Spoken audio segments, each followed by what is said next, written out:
Welcome everybody to the lending report for June 20th, 2025. We'll start with mortgage applications. We can see that purchases in terms of activity were down 3% week over week, and refinance activity down 2% as well. Going into the jobless claims, we are seeing that initial claims, those filing for the first time, were down 5,000 in the comparative weeks, and then the continuing claims down 6,000. However, I do want to show you some information on this. If we look at initial claims, this particular chart, you can see that typically what we see historically is that we have a bit of an uptick and then those numbers drop off because people find new employment. So they don't need to file any more unemployment benefits. But you can see for the last 4 weeks, the last month, we have remained at elevated levels. So what this suggests is that those people, we are seeing people losing jobs and having to file unemployment for the first time. That is continuing to be the case week over week, and we're not seeing a fall off with any indication that there's a lot of job stability out there or a lot of jobs to be had. And if you look at continuing claims, if we look at the history here again, you can see we have peaks and then valleys, and that's because people will file initially and then they'll fall off of the benefits once they find a job. So it's always this up and down trend, but as you can see, not happening right now. We are continuing to see more people stay on benefits longer, which suggests that they are having difficulty finding new employment. It has been said as well that Intel in July plans to lay off 10,000 people, and Amazon, Microsoft, and IBM indicating that they have layoffs forthcoming due to AI. The impact that AI has had on their business, it will lead to those people losing their employment in the upcoming months. We'll see how that plays out in the job market. Hard to say what happens here. Now, a couple of weeks ago, we heard about Redfin saying, oh, there are a lot more sellers out there than there are buyers. And Wall Street Journal now has jumped on this bandwagon saying that, yeah, there are these like 2 million home sellers out there and only about 1.5 million buyers. So it's a buyer's market. It's a frenzy out there in terms of availability. But in terms of activity, you can see mortgage applications are down, which I just said. And we're not really seeing these numbers play out. I'm not sure where Redfin got these numbers, but this is the chart that the CEO of Redfin came out with, saying that there are 1.9 million sellers and that there are only 1.4 million buyers. All right, so let's look at the data. Now, Redfin is saying that there are 1.9 million active listings. Now, active listings mean that they are active on the market. They are not under contract. So this is kind of where I feel there might be some misinformation in there, because Realtor.com is suggesting that there's just under 1 million for the month of April in terms of active listings.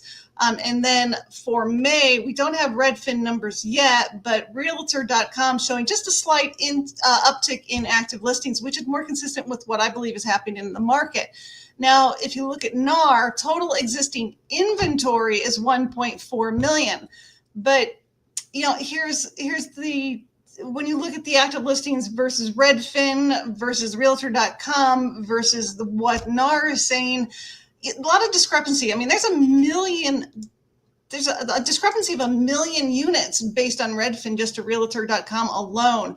And maybe Redfin is not accounting for, those homes that are under contract, which is the possibility. But if you also look at the total new inventory showing that 504,000 new construction properties. But remember, this is all air. This is people right now that have just signed on a lot for a builder to purchase, or for a builder to actually build on that home. And it won't actually sell for 6 to 9 months later, depending on that builder. So hard to say, because really the total completed inventory for new construction is only 117,000 units. Those are that can be actively sold, in that 30, 45 day window, which is typical for closing. So I'm not really sure where Redfin's getting these numbers, because it does suggest that we would be in a buyer's market right now. If there are this many more homes versus buyers, this just means that buyers should have a lot of homes to pick from, and therefore we would see property values come down because they can underbid what that listing price is. But I'm not seeing a lot of that happening right now, and especially with mortgage applications dropping. Just the market right now just not as strong as what some might project in what we're hearing on the news, to be honest.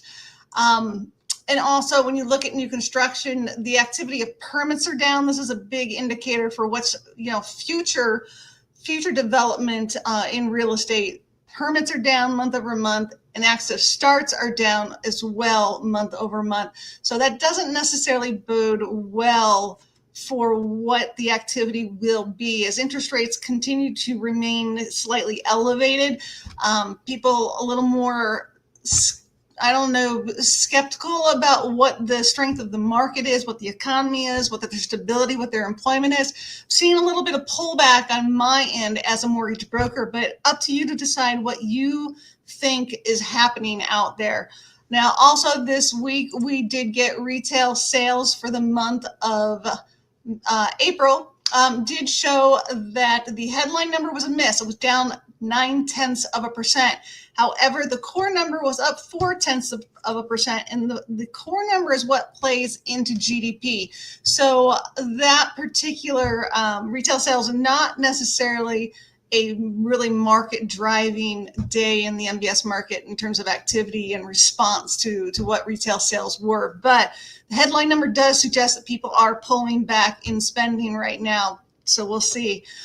Here are the MBS charts right now. We are in the positive today, so this is good, but not seeing a lot of rate repricing right now. We're still just trying to get back to where we were over a month ago at this point, a couple months ago. We are slowly inching our way back up there, just not quite where we want to be in terms of lower interest rates at this point.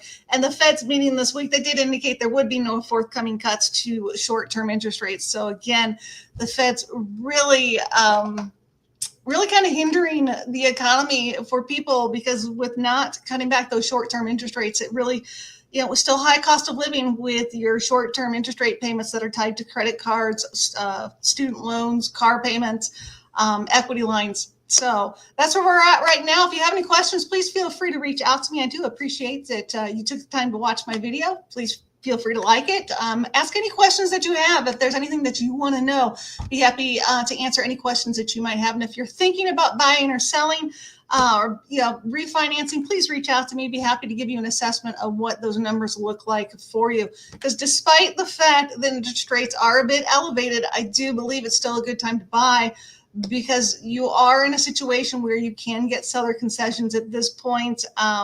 Rates aren't really that bad over, when you look at the prospect and potential for the appreciation in your home. Still a good time to get in, because at some point the market's going to give, rates will come down, then you'll be able to refinance. They're certainly hanging tough right now, but a still really good opportunity to get into home ownership right now, get out of renting if possible.